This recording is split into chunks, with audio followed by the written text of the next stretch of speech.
कारण है डील का सीमित दायरा। डील तत्काल सैन्य टकराव रोकने तक सीमित था। ईरान के परमाणु कार्यक्रम पर कोई स्थायी समाधान नहीं निकला। कारण नंबर 2 की भरोसे की भारी कमी थी। दोनों देशों के बीच विश्वास की भारी कमी थी।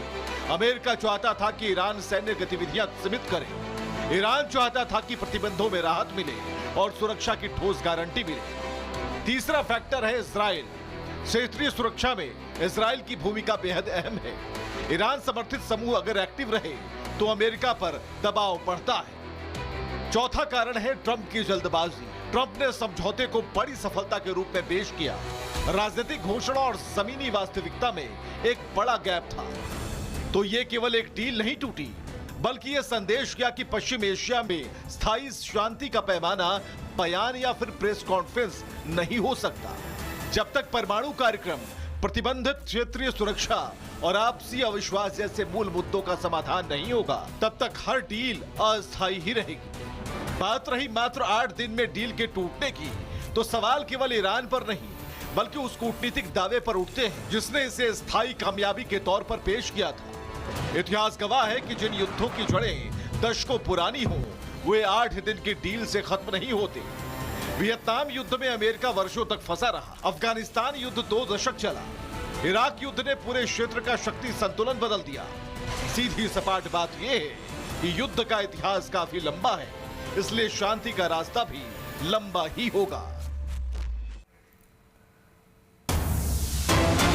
एक और अपडेट, इजरायली पीएम नेतन्याहू की ट्रंप को 2 टोक। इजरायल यूएस ईरान समझौते का हिस्सा नहीं है। ये बात अब नेतन्याहू कह रहे हैं कि इजरायल जो अमेरिका और ईरान के बीच में समझौता हुआ है उसका हिस्सा नहीं है। इजरायली टीम वॉशिंगटन जाएगी और हमारे अपने हित हैं जो हम उन्हें स्पष्ट करेंगे। और इसके साथ साथ इजरायल से जुड़ी एक और अपडेट, इजरायल ने ईरान से अपने सभी कूटनीतिक संबंध जो है वो तोड़ दिए हैं। हमने हिजबुल्लाह पर करारा प्रहार किया है और इसके साथ साथ इजरायल ने ये बात कही है कि हिजबुल्लाह को ईरान की मदद की उम्मीद थी, लेकिन हिजबुल्लाह को ईरान की मदद नहीं मिली।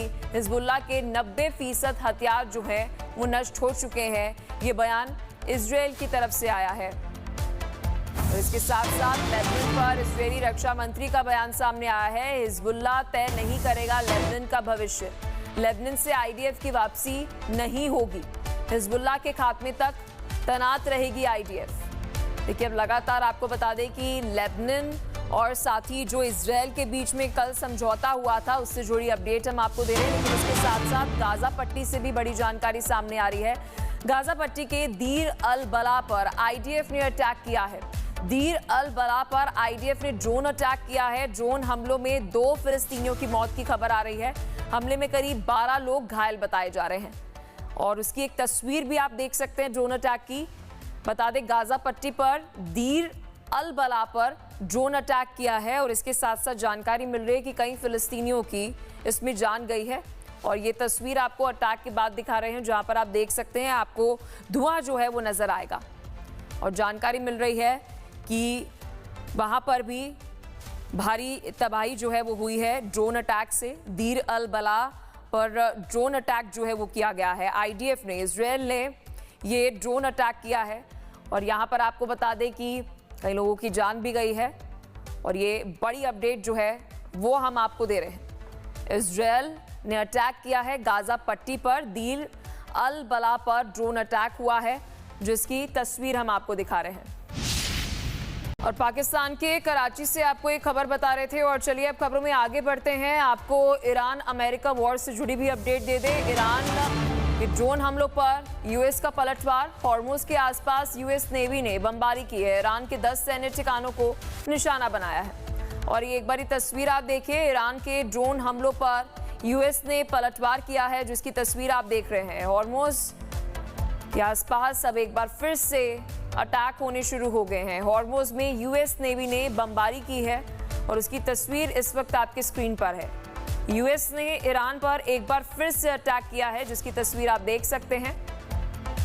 और इसके साथ साथ एक और अपडेट आपको दे दें, सीरिक में ईरानी ठिकानों पर अटैक हुआ है।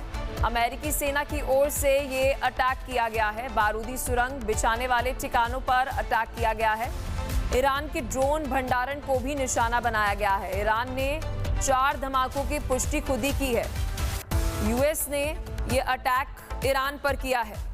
और इसके साथ एक और बड़ी अपडेट दे दें, अमेरिकी हमलों पर डोनाल्ड ट्रंप ने भी पोस्ट किया है। ईरान ने समझौते का उल्लंघन किया है। संभव है ईरान कभी सबक नहीं सीखेगा। हमें सैन्य कार्रवाई के लिए मजबूर होना होगा। ऐसा हुआ तो ईरान अस्तित्वहीन हो जाएगा, ऐसा डोनाल्ड ट्रंप कह रहे हैं। देखिए, लगातार अब अटैक जो है वो शुरू हो चुके हैं एक बार फिर से, क्योंकि सबकी निगाहें इस बात पर थी कि शायद ये युद्ध जो है वो रुक जाएगा। लेकिन एक बार फिर से आपको बता दें कि अटैक्स जो हैं वो अमेरिका ने ईरान पर शुरू कर दिए हैं। और ये बड़ी अपडेट जो है वो हम आपको दे रहे हैं इस जंग से जुड़ी, जो आपको बता दें कि अटैक एक बार फिर से अमेरिका ने ईरान पर करने शुरू कर दिए। और चलिए अब आपको बड़ी अपडेट दे देते हैं। अमेरिका ने ईरान पर अटैक किया है। अब मिसाइल और ड्रोन ठिकाने जो हैं वो तबाह किए हैं जहां पर इनकी स्टोरेज थी। अब तटीय रडार साइट्स की अगर हम बात करें, वहां पर भी अटैक किए हैं। 25 जून के ड्रोन हमले का ये जवाब जो है वो दिया गया है। अब सिंगापुर के आपको बता दें कि एक झंडे वाले जो शिप है उस पर भी अटैक हुआ, ऐसी जानकारी मिल रही है। यूएस का 3 ड्रोन मार गिराने का दावा जो है वो सामने आया है। और इसके साथ साथ आपको बता दें कि अमेरिका कह रहा है कि ईरान नहीं सीखेगा तो हम ऐसे ही हमले जारी रखेंगे। इसी से जुड़ी आपको एक रिपोर्ट भी दिखाते हैं।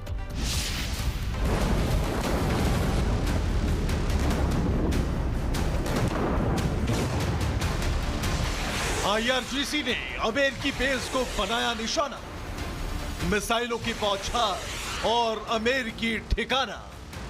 IRGC ने जवाबी कार्रवाई का किया दावा, हॉर्मूज हमले का बदला लेने का इरादा। खाड़ी क्षेत्र में फिर से बढ़ा सैन्य तनाव, अमेरिकी हमलों पर ईरान का जंगी बर्ताव। युद्ध खत्म तो हो गया था, डील तो हो गई थी, लेकिन फिर से हो रहे धमाके बता रहे हैं कि जो हो गया था वो हो गया था। जो हो रहा है वही सच है। और सच ये है कि डील की ढील 8 दिन तक ही चल पाई। और इसके बाद जो हुआ उसने पूरी दुनिया को युद्ध के मुहाने पर एक बार फिर ला खड़ा किया है। हॉर्मूज पर संकट फिर से गहरा गया, यानी दुनिया को जिस बात का डर था वो सच साबित हो रहा है। 8 दिन पहले कहा गया था कि अमेरिका और ईरान के बीच तनाव कम हो रहा है। अमेरिकी राष्ट्रपति डोनाल्ड ट्रंप ने इसे अपनी बड़ी कूटनीतिक सफलता बताया था। लेकिन महज 8 दिन बाद फिर से मिसाइलें, हवाई हमले और युद्ध जैसे हालात सामने। सवाल है कि आखिर ये डील इतनी जल्दी टूट क्यों गई? क्या ट्रंप का दावा जमीनी हकीकत से मेल नहीं खाता था? इसके कई कारण हैं। पहला कारण